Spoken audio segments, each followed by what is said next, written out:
बिस्मिल्लाहिर्रहमानिर्रहीम। Dear students, आज हम डिस्कस करेंगे मेजर थीम्स इन द सी, यानी ड्रामा सी में बड़े मौज़ूआत। डियर स्टूडेंट्स, क्वेश्चन को डिटेल से डिस्कस करने से पहले आइए मेन पॉइंट्स को डिस्कस कर लेते हैं। पॉइंट्स टू रिमेंबर, याद रखने के पॉइंट। नंबर 1, इंट्रोडक्शन, तारफ़। Number 2, the play is replete with many themes. Drama बहुत से मौज़ूआत से भरा हुआ है। Number 3, disintegration, disharmony, chaos. Disintegration, तज्ज़िया, डिसहार्मनी, तज्ज़िया या ख़ात्मा, डिसहार्मनी, गैर हम आहंगी या बदनज़मी, केओस, अफरा तफरी। Number 4, conflict between individual and society, फ़र्द और मुआशरे के दरमियान तसादम।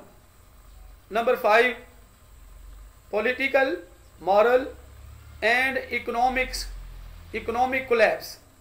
पॉलिटिकल सियासी, मॉरल इखलाकी और मुआशी गिरावट या मुआशी खातिमा। नंबर 6, हिपोक्रेसी, मुनाफकत, इनजस्टिस, नाइंसाफ़ी एंड लॉलेसनेस और ला कानूनियत। नंबर 7, चेंज एंड ह्यूमिलिएशन, तब्दीली और ज़िल्लत। नंबर 8, कंक्लूजन, अंजाम या इख्तिताम। डियर स्टूडेंट्स, आइए अब क्वेश्चन को डिटेल से डिस्कस करते हैं। Major themes in the sea, समंदर में यानी ड्रामा द सी में बड़े मौज़ूआत। The sea is a marvellous and fabulous creation by Edward Bond. The sea एक हैरत अंगेज़ और शानदार किस्म की तख्लीक है एडवर्ड बॉन्ड की तरफ से। The play is replete with many themes. Drama बहुत से मौज़ूआत से भरा पड़ा है। Such as individual versus society, जैसा कि फ़र्द बमुकाबला मुआशरा, चेंज, तब्दीली, political, moral and economic collapse, सियासी, इखलाकी और मुआशी खात्मा। Dadaism, nihilism, chaos, hypocrisy, injustice and lawlessness. Dadaism ये असल में फ्रांस में अदब की एक तहरीक है। अदब की तहरीक। निहिलिज़म, इनकार कुल या मजहब से इनकार। केओस, अफरा तफरी। हिपोक्रेसी, मुनाफकत। इनजस्टिस, नाइंसाफ़ी एंड लॉलेसनेस और ला कानूनियत। सैनिटी, अक्लमंदी एंड इनसैनिटी और पागलपन। एंड एस्केपिज़म और फरारियत एट्सेट्रा वगैरह वगैरह के मौज़ूआत इसमें शामिल हैं।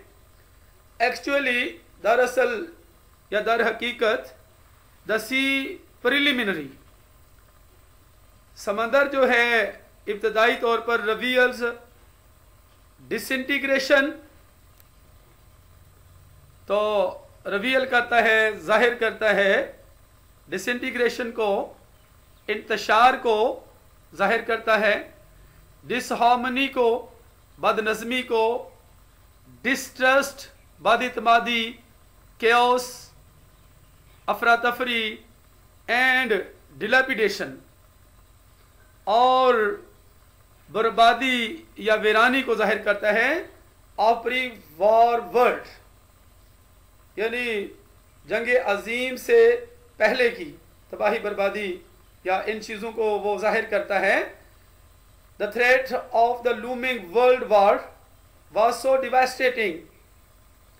The threat of the looming world war, जंगे अजीम यानी पूरी दुनिया की जंग के बड़े दिखाई देने का खतरा जो था, was so devastating, इतना तबाहकुन था, that the whole system of the life was collapsing, कि जिंदगी का पूरा निज़ाम collapsing गिर रहा था या गिरावट का शिकार हो रहा था.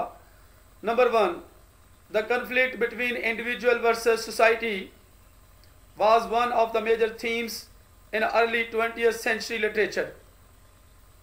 The conflict between individual versus society, फर्द बमुकाबला मुआशरे के दरमियान तसादम जो था, was one of the major themes, बड़े मौज़ूआत में से एक था 20वीं सदी के लिटरेचर में, इब्तदाई 20वीं सदी के लिटरेचर में. Man was struggling hard for his survival. इंसान अपनी बका के लिए सख्त जदोजहद कर रहा था. He was striving against the authority of the society. He was striving against the authority of the society. वो मुआशरे के इख्तियार के खिलाफ जदोजहद कर रहा था, कोशिश कर रहा था, मेहनत कर रहा था. So most of the modern dramatists were highlighting this problem in their plays. So most of the modern dramatists, इसलिए ज़्यादातर यानी जदीद ड्रामा निगार जो थे, were highlighting this problem, इस मसले को उजागर कर रहे थे in their plays, अपने ड्रामों में.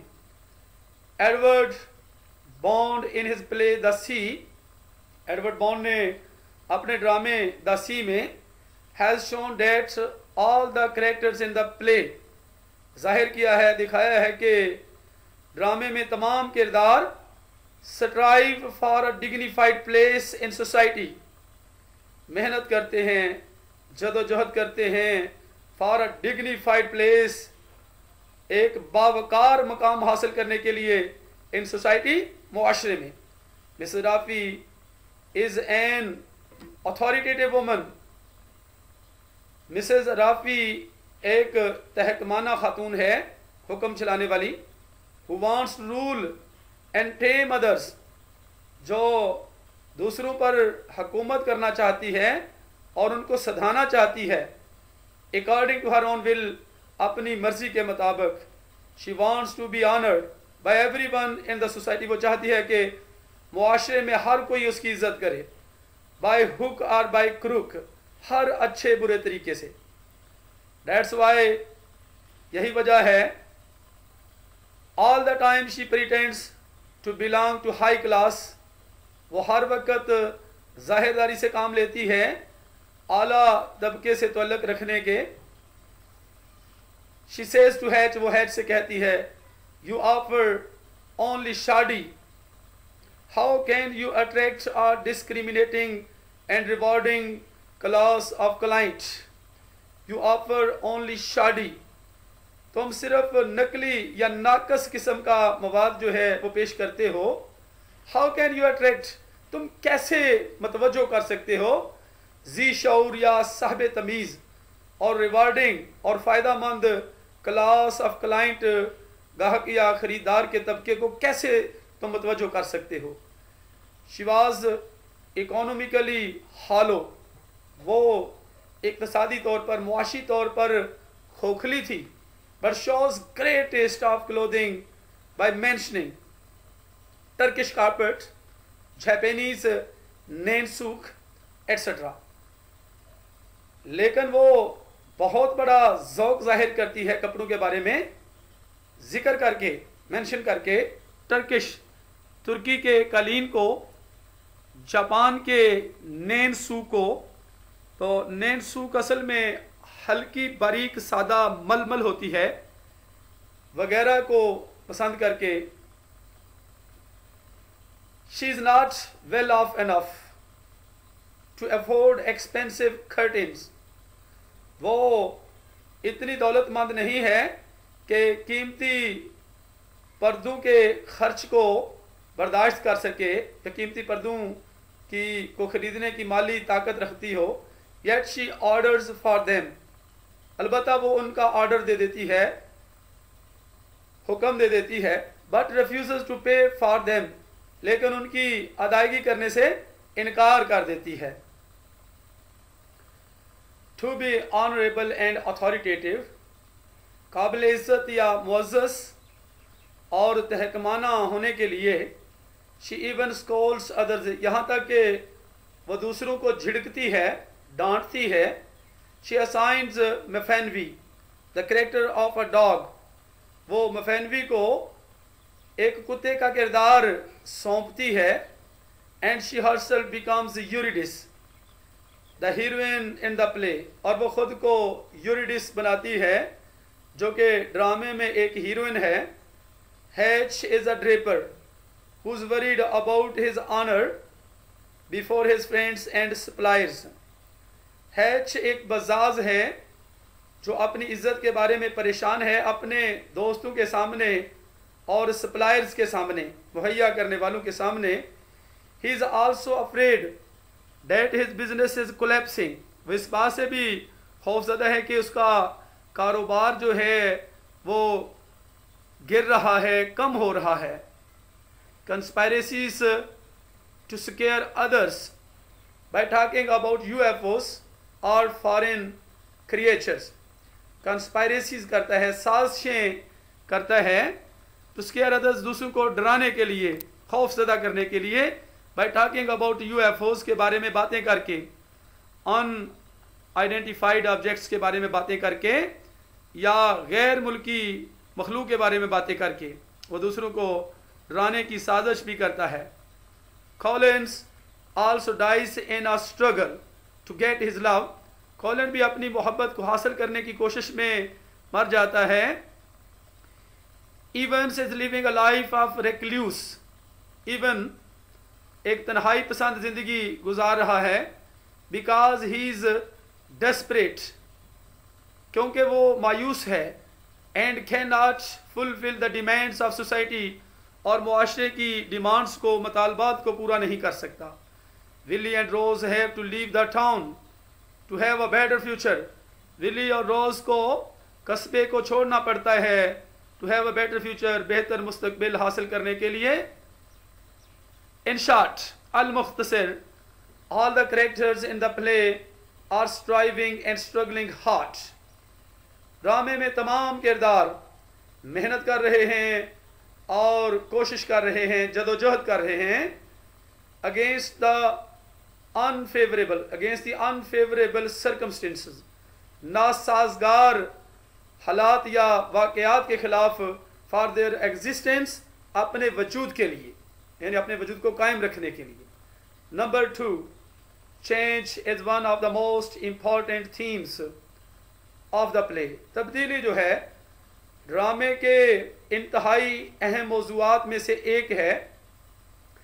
Industrialisation and mechanism have brought distinctive change in the society, सनतकारी और मैकेनिज्म, मेकानी अमल, पुरजाकारी, हैव ब्रॉट डिस्टिंक्टिव चेंज, इम्तियाजी तब्दीलियाँ लाई है इन द सोसाइटी, मुआशरे में। Bond depicts that mechanism and industrialization have made the people indifferent to each other. Bond depict करता है, जाहिर करता है, बयान करता है कि मिकानी अमल या पुरजाकारी और सनतकारी ने लोगों को लातअल्लक बना दिया है एक दूसरे के साथ। But at that time people were not ready to accept the change, लेकिन उस वक़्त लोग तब्दीली को कबूल करने के लिए तैयार नहीं थे। They did not have any information and knowledge about new advancements, they did not have any information, उनके पास कोई मालूमात नहीं थी और इल्म नहीं था अबाउट न्यू एडवांसमेंट्स, नई तरक्कियों के बारे में। They were afraid of being destroyed by some space creature or UFOs, unidentified objects. वो खौफजदा थे तबाही यानी तबाह हो जाने के डर से, बाय सम स्पेस क्रिएचर किसी खलाई मखलूक की तरफ से, या यूएफओज अनआइडेंटिफाइड ऑब्जेक्ट्स नामालूम अशिया की तरफ से। Hatch always tries to make people full of horrors, Hatch हमेशा लोगों को खौफ से भरपूर रखने की पूरी कोशिश करता है। ही टेल्स हिज फ्रेंड्स, वो अपने दोस्तों को बताता है, that UFO would replace the brains of native people gradually, कि UFO जो है वो मकामी लोगों के दिमागों को आहिस्ता आहिस्ता तब्दील कर देगी। would replace तब्दील कर देगी, अदल बदल कर देगी नेटिव पीपल के यानी मकामी लोगों के दिमागों को। He says, वो कहते हैं, their brains are taken out at night bit by bit, replaced by artificial material brought here in airships. Their brains are taken out at night. उनके जहन जो हैं, दिमाग जो हैं, थोड़े थोड़े करके निकाल लिए जाते हैं, रात के वक्त निकाल लिए जाते हैं और रिप्लेस किया जाता है, उनको तब्दील किया जाता है आर्टिफिशियल मटेरियल से, मसनूई मवाद से। ब्रॉट हियर इन एयरशिप्स, जो यहाँ एयरशिप्स में, खलाई जहाज़ों में यहाँ लाया गया है। बॉन्ड क्लेम्स, बॉन्ड दावा करता है that one should accept change in society, कि आदमी को मुआशरे में तब्दीली को कबूल कर लेना चाहिए। He gives the ray of hope and supports change for betterment. He gives the ray of hope, वो उम्मीद की किरण देता है, and supports change, और तब्दीली की हमायत करता है, for betterment, बेहतरी के लिए, through the character of Rose and Willy, Rose और विली के किरदारों के ज़रिए। Bond makes use of these characters in order to, bond in किरदारों का इस्तेमाल करता है in order to, की गरज से, bring some change and newness in the society, मुआशरे में कुछ तब्दीली और नयापन लाने के लिए। Though Evans, who seem to be the mouthpiece of the playwright, अगरचे इवेंस जो कि ड्रामा निगार का तर्जमान है, he tries to reveal this hope for change, वो कोशिश करता है इस उम्मीद को जाहिर करने की, for change, तब्दीली के लिए। When Evans tells Willie in the end of the play, जब इवेंस विली को ड्रामे के इख्तिताम पर बताता है, but you must still change the world, लेकिन तुम्हें फिर भी अभी तक दुनिया को लाजमी तौर पर बदलना चाहिए। Number 3, the economic adversity is another major theme of the play. Economic adversity, मुआशी मुश्किलात जो हैं, वो is another major theme of the play, ड्रामे का एक और बड़ा मौजू है। Bond shows that the economic conditions of the people were very worst due to the threats of war, के the economic conditions of the people, लोगों की मुआशी हालात, लोगों के मुआशी हालात वर वेरी वर्स्ट, बहुत बदतरीन थे जंग की धमकियों की वजह से। द बिजनेस वाज रून्ड, कारोबार तबाह हो चुका था। There was no ray of hope and prosperity, कोई किरण नहीं थी, उम्मीद और खुशहाली की कोई किरण नहीं थी। This dark shadow of economic decadence could seen through the words of Mr. H. This dark shadow of economic decadence, इक्तिसादी या मुआशी जवाल के इस तारीक साये को देखा जा सकता था through the words of mister hatch. Mister hatch के इन अल्फाज के ज़रिए देखा जा सकता है। व्हेन ही सेज, जब वो कहता है, my name, my goodwill, my whole life's work is at stake, I am on the edge of a terrible disaster. मेरा नाम यानी मेरी शोहरत जो उसने नाम कमाया है, गुडविल नेक नीति, मेरी पूरी जिंदगी का काम स्टेक, STAKE, स्टेक, यहाँ पे करेक्शन कर लें, खतरे में है। I am on the edge of a terrible disaster, मैं खौफनाक तबाही के किनारे पर हूँ। Number 4, the stability of a country depends upon its political affairs, किसी मुल्क की पायदारी उसके सियासी मामलात पर डिपेंड करती है, इन्हिसार करती है। बॉन्ड टेल्स अस, बॉन्ड्स हमें बताता है that the political instability has destroyed the peace and harmony of the town. The political instability, सियासी नापायदारी ने कस्बे के अमन और हार्मनी को, हम आहंगी को तबाह कर दिया है। There was a constant threat of war between the powerful countries, हमेशा से constant threat था, यानी एक मुस्तकिल किस्म का खतरा था, धमकी थी जंग की, बिटवीन द पावरफुल कंट्रीज, ताकतवर ममालिक के दरमियान। एज विकर सेज, जैसा कि विकर कहता है, two mighty titans locked in mortal combat, दो माइटी ताकतवर किस्म की, माइटी ताकतवर टाइटन्स, टाइटन मीन्स देव पेकर मखलूक, यानी बड़ी बड़ी मखलूक जो थी, लॉक्ड मुकफिल थी, इन मॉर्टल कॉम्बैट, इंसानी या मुहलिक लड़ाई में मुकफिल थी, यानी बाउंड हो चुकी थी, लॉक हो चुकी थी। Number 5, Bond has also depicted the false morality of the people, Bond ने लोगों की झूठी इखलाकियात को भी दिखाया है, जाहिर किया है। दे वर मॉरली वीक एंड करप्ट, वो इखलाकी तौर पर कमज़ोर और करप्ट थे, बदनवान थे, ख़राब थे। They lacked in ethics love and compassion, उनमें इखलाकियात की कमी थी, एथिक्स की, मोहब्बत की कमी थी, और कंपैशन मीन्स हमदर्दी की कमी थी। They were hypocrite, especially Mrs Rafi and Mrs Tilehouse, वो मुनाफिक थे, खसूसी तौर पर मिसेस राफ़ी और मिसेस टाइल हाउस।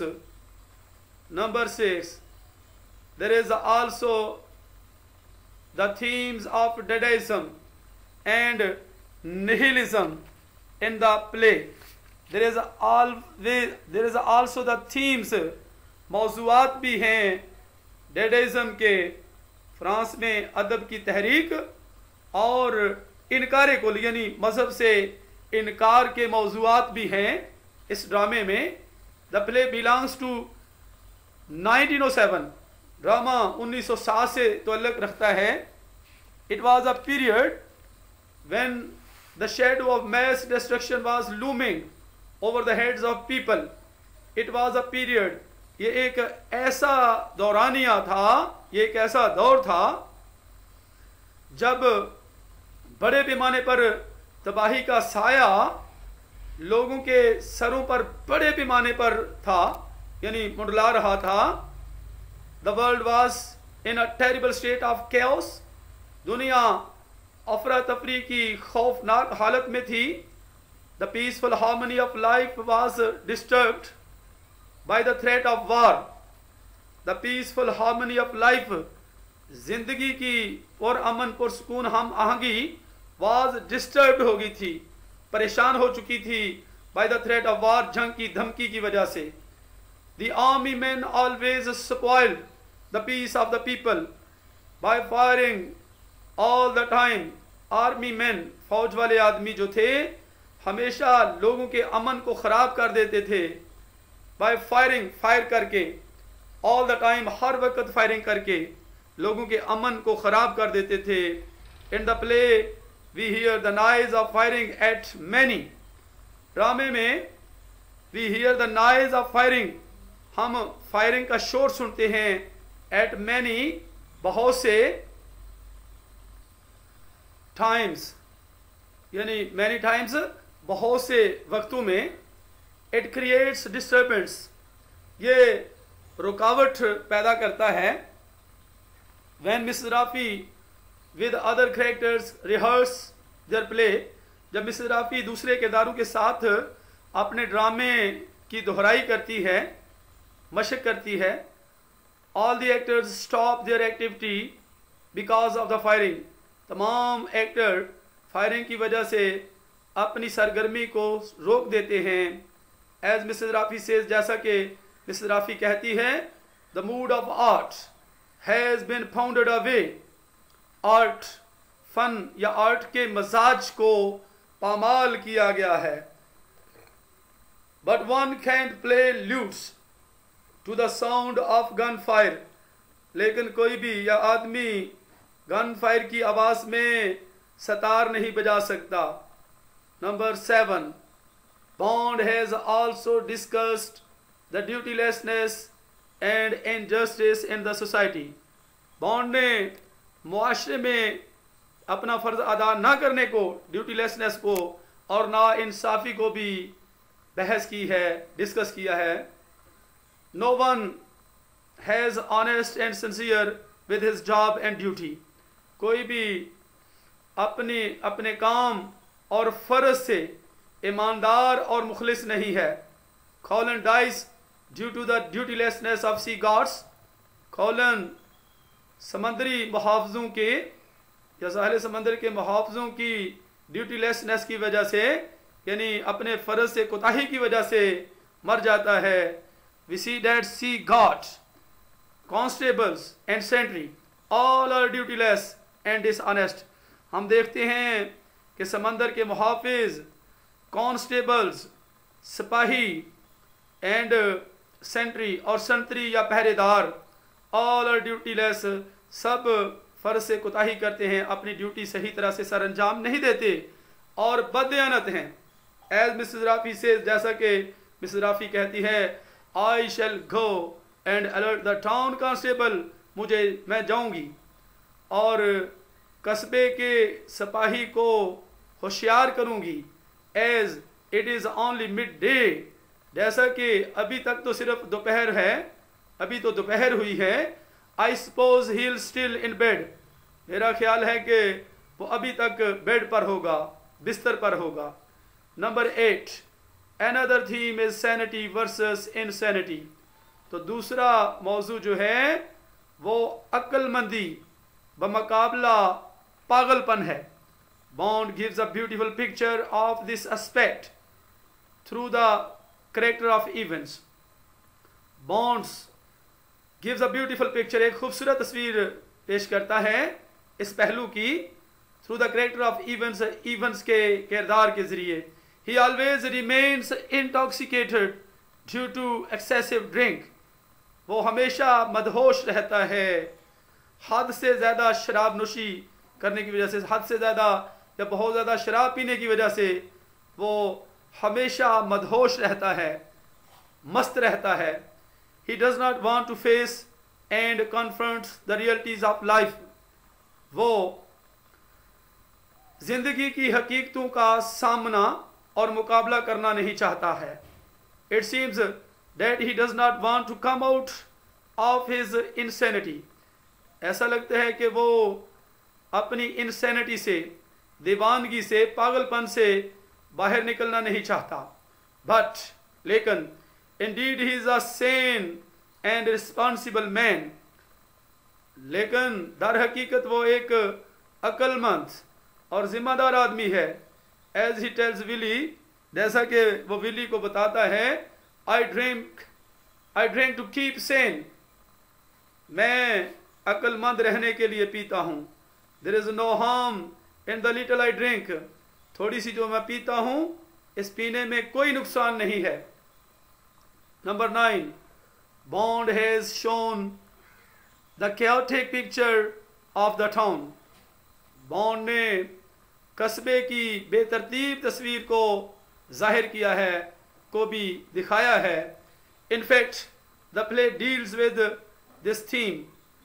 दर हकीकत ड्रामा इस मौजू के बारे में भी बात करता है। Because we find these aspects from the very beginning of the play to the end of the play.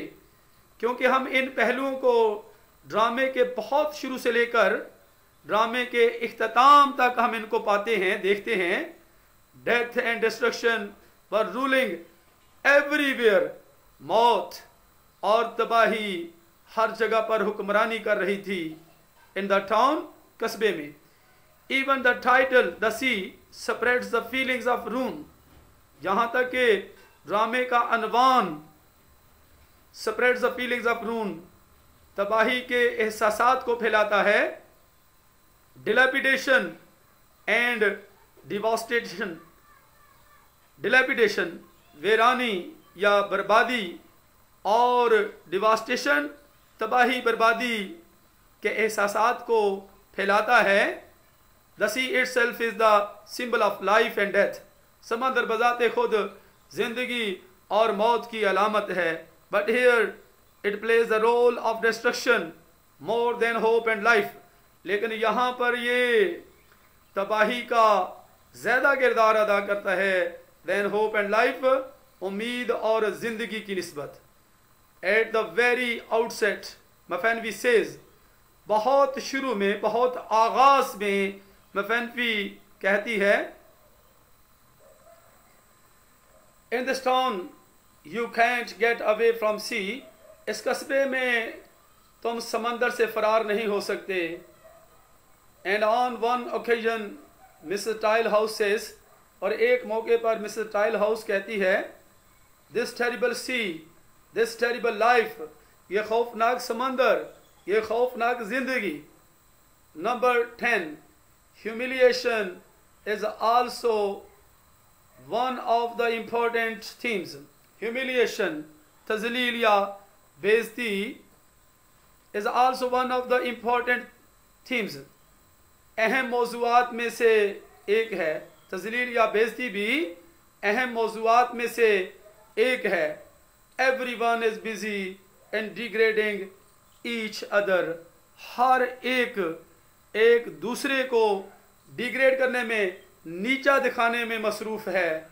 Meanness, selfishness and hypocrisy are also the common practice of the people of the town.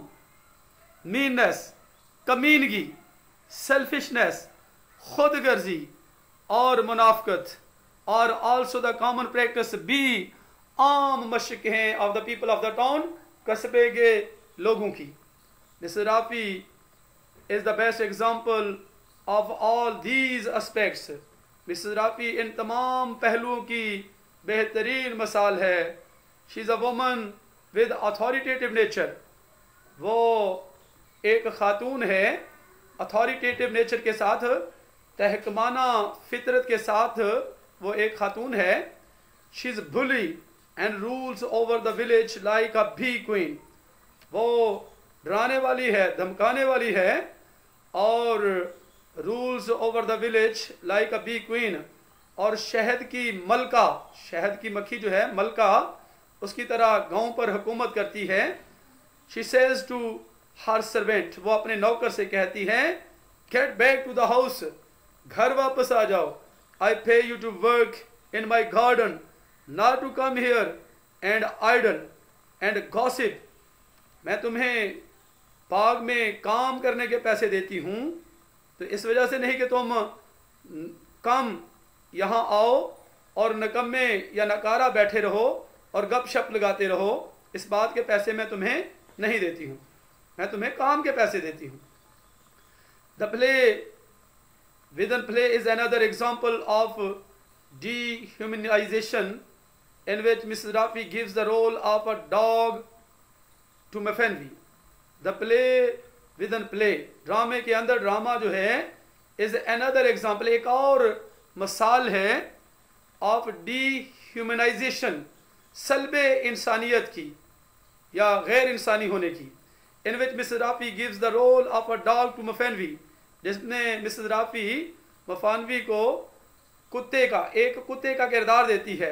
मफानवी shows her annoyance at this role, Mafanwy इस किरदार पर नाराज़गी जाहिर करती है because she wants the role of Eurydice, क्योंकि वो यूरिडिस जो कि हीरोइन के तौर पे है उसका किरदार चाहती है।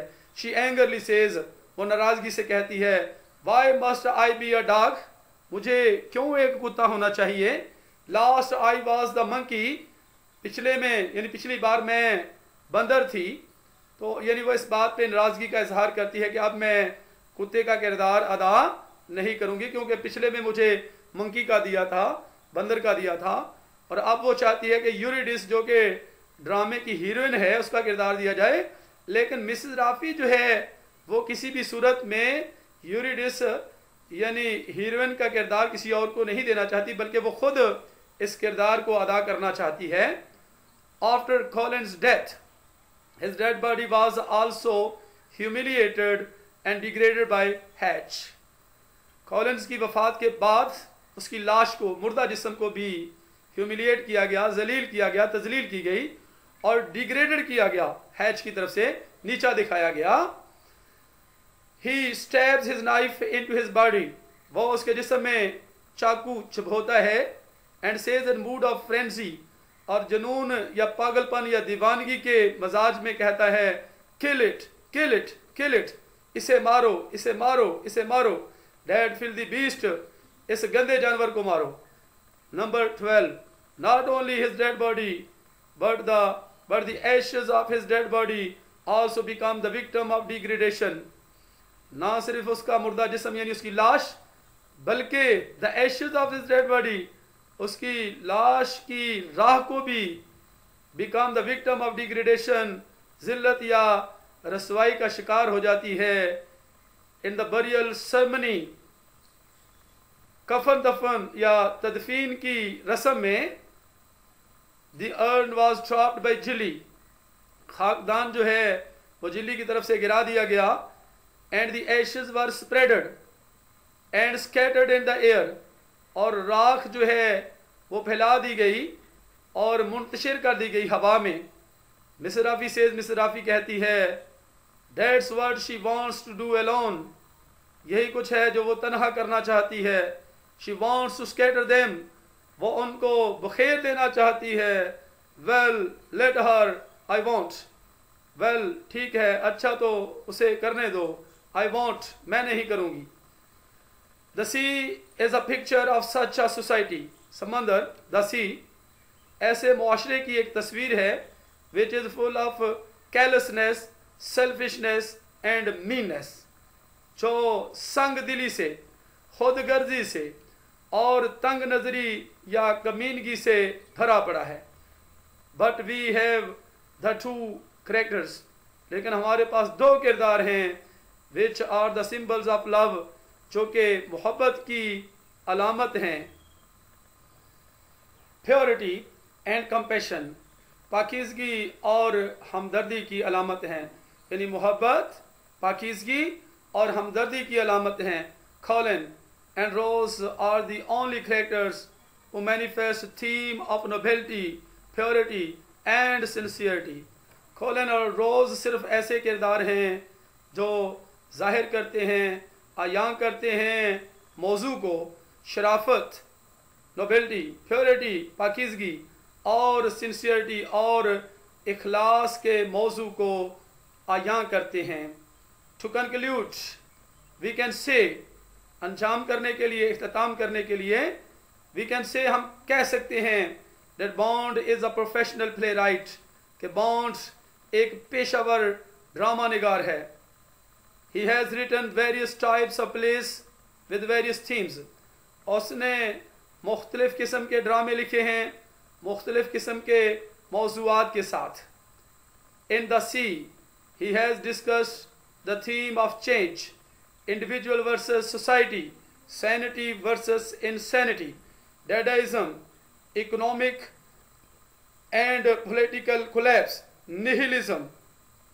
तो in the sea में, यानी द सी के ड्रामे में, ही हैज़ डिस्कस्ड, उसने बहस की है, डिस्कस किया है मौजू को, चेंज, तब्दीली के मौजू को, इंडिविजुअल वर्सेस सोसाइटी, फ़र्द बमुकाबला मुआशरा, सैनिटी वर्सेस इंसैनिटी, अक्लमंदी बमुकाबला पागलपन, डेडेइज़म, फ्रांस में अदब की तहरीक, इकोनॉमिक मुआशी एंड पॉलिटिकल कोलैप्स, और सियासी खात्मा, मुआशी और सियासी खात्मे को, निहिलिज्म को, मज़हब के इनकार या इनकारे कुल के मौजू को डिस्कस किया है। He believes that these themes are the very trades of modern life. वो यकीन रखता है कि ये मौजूआत जो हैं वो जदीद ज़िंदगी की बहुत सी खसूसियात हैं। He deals with the study of themes fantastically. He deals with the study of themes. वो मौजूआत के मतालिया से सलूक करता है फैंटास्टिकली, हैरत अंगेज़ तौर पर। वो मौजूआत के मुतालिया से हैरत अंगेज़ तौर पर सलूक करता है। तो डियर स्टूडेंट्स, इसके साथ ही हमारा मेजर थीम्स इन द सी का क्वेश्चन ख़त्म होता है। तो नेक्स्ट मिलते हैं अगली वीडियो में। अपना बहुत सा ख्याल रखिएगा। अल्लाह हाफिज़।